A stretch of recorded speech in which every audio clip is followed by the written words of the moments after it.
pagi pemirsa, semangat pagi. Apa kabar Anda di hari ini? Senang sekali berita Papua hari ini dapat kembali menjumpai Anda bersama saya, Cynthia Delima. Sejumlah informasi penting dan menarik akan kami hadirkan untuk Anda. Berikut 3 di antaranya.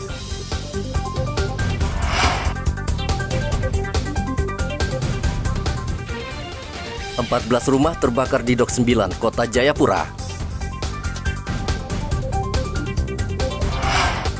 Bikin konten negatif di media sosial, 2 anggota Lantas Polda Papua Barat mendekam di jeruji besi.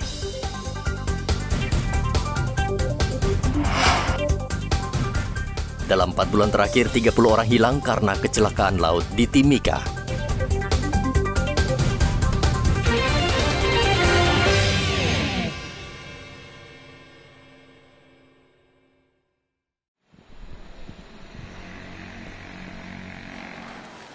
Empat 14 rumah di kawasan padat penduduk Dok 9 Kota Jayapura Kamis kemarin terbakar.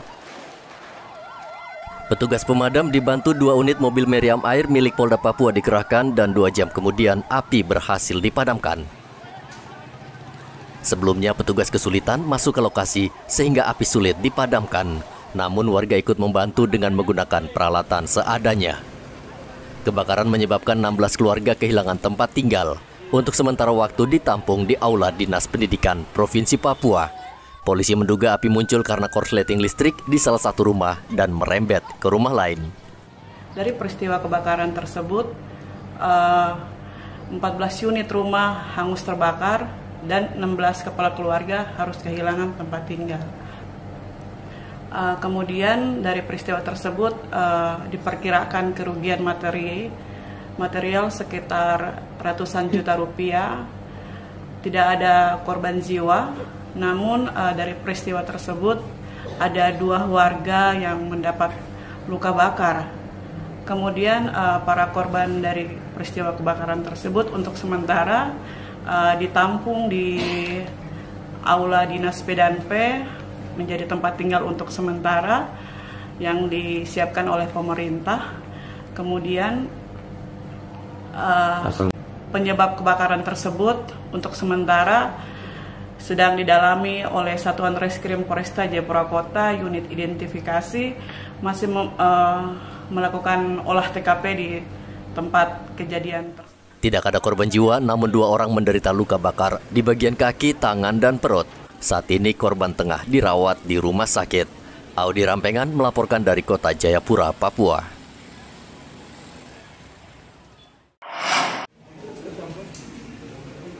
Polisi menangkap 2 orang pemuda yang terlibat kasus penikaman.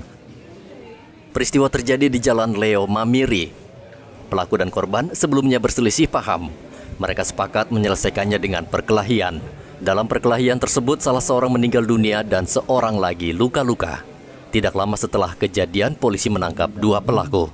Sudah menetapkan 2 tersangka, ya, dengan inisial ACW alias C dan LJ alias A. Untuk kejadian yang terjadi pada tanggal 1 itu murni karena selisih paham, ya, karena selisih paham perorangan, sehingga mereka berjanji untuk bertemu di TKP, dan di TKP itulah terjadi tindak pidana yang mengakibatkan korban 1 mengalami luka-luka dan masih dirawat di rumah sakit, kemudian 1 dinyatakan meninggal dunia. Ya. Kemudian untuk penangkapan,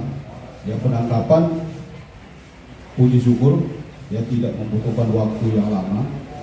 Kejadian pukul 19.00 pada hari Sabtunya, kemudian hari Minggunya, ya, hari Minggu subuh jam 12:30 pelaku 1 orang sudah diamankan. Kemudian yang kedua sekitar jam 11 malam, ya, berhasil diamankan. Jadi memang pelakunya 2 orang, keduanya sudah kita amankan. Dari tangan para pelaku, polisi menyita barang bukti berupa 1 sepeda motor yang digunakan oleh pelaku pada saat kejadian, baju kaos warna hitam, serta celana panjang. Sementara senjata tajam yang digunakan pelaku hingga saat ini masih dicari. Kapolres meminta kasus ini tidak dikaitkan dengan pertikaian antar kelompok karena merupakan urusan pribadi. Dari Mimika, Papua, Igobat Momolin melaporkan.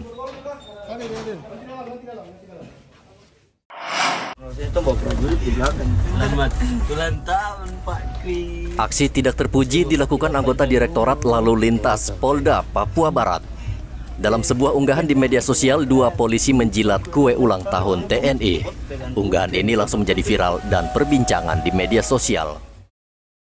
Akibat video viral tersebut, kedua polisi langsung diproses dan ditahan di ruang tahanan Mapolda Papua Barat di Manokwari. Kami berdua mohon maaf kepada institusi TNI dan Polri atas kesalahan yang kami sudah berbuat. Kami mohon maaf sebesar-besarnya. Kami tidak akan ulangi lagi. Kami mohon maaf yang sebesar-besarnya. Dirlantas Polda Papua Barat Kombes Pol Raidian Kokrosono meminta maaf sebesar-besarnya kepada institusi TNI atas konten video yang diunggah anak buahnya.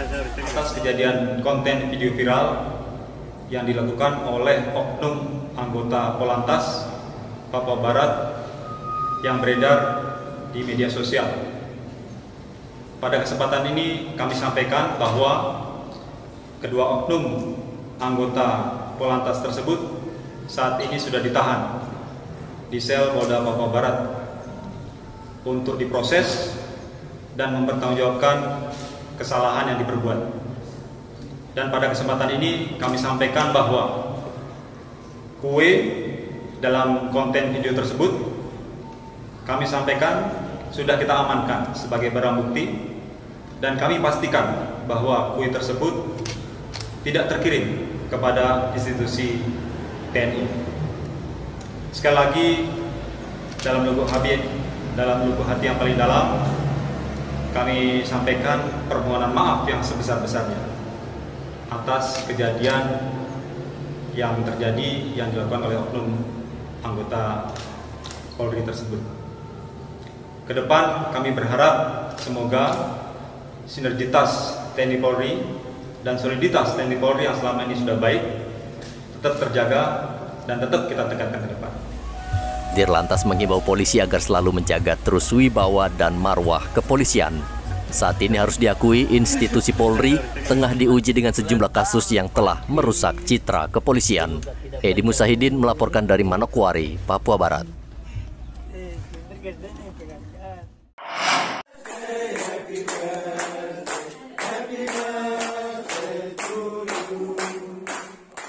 Cerita menarik dan patut menjadi contoh terjadi di Kabupaten Teluk Bintuni.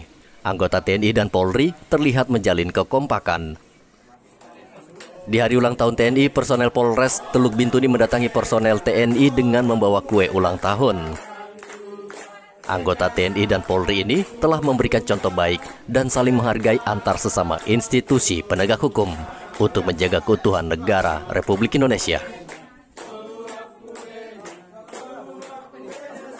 Di Manokwari, upacara peringatan HUT TNI digelar di halaman Makodam 18 Kasuari pada Rabu lalu.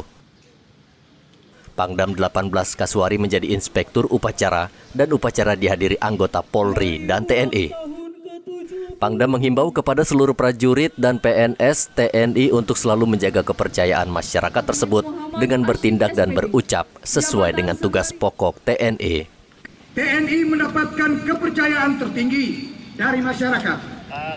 Di antaranya hasil survei Lembaga Indikator Politik Indonesia (IPI) tanggal 24 Juni 2022. TNI mendapatkan kepercayaan tertinggi dari publik sebesar 93,2%. Sedangkan hasil survei tingkat kepercayaan masyarakat terhadap lembaga hukum versi Lembaga Survei Indonesia LSI tanggal 31 Agustus 2022.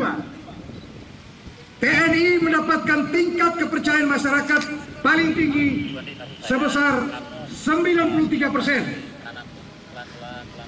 Demikian juga hasil lembaga survei Center for Strategic and International Studies CSIS tanggal 27 September 2022 merilis hasil survei dukungan dan kepuasan kinerja TNI terhadap demokrasi sebesar 93,5%.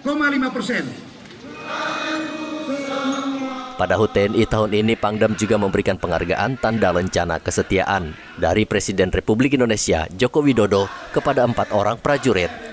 Sementara di Sorong, peringatan HUT Tentara Nasional Indonesia berlangsung di halaman apel Mako Koarmada 3, Katapop, Kabupaten Sorong. Panglima Komando Armada Laksamana Muda Irfan Shah yang menjadi inspektur upacara membacakan amanat Panglima TNI yang meminta seluruh prajurit menjaga kepercayaan rakyat karena berdasarkan hasil survei, TNI mendapat kepercayaan tertinggi dari masyarakat. Mungkin pertama kali kita melaksanakan defile pasukan beserta